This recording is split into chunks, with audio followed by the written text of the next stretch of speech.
В связи с началом священного месяца Мархибот к жителям Ингушетии обратился глава региона Юнусбек Евкуров.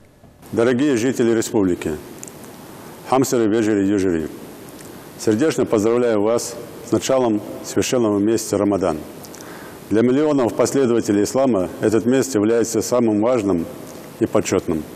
Это время особого благочестия, укрепления веры, нравственного обновления, духовного роста. Встречая священный месяц Рамадан, благодарим Всевышнего за возможность соблюдать пост и совершать благие дела.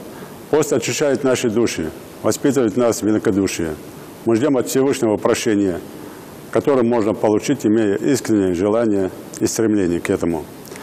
Но при этом мы должны сами быть милосердны, мы должны сами научиться прощать, особенно в этот месяц.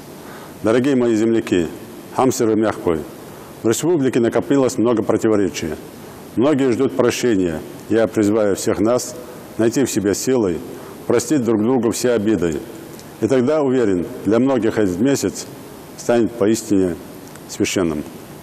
Пусть Всевышний поможет нам обрести в этом месте веру и терпение, миролюбие и согласие на пути поклонения.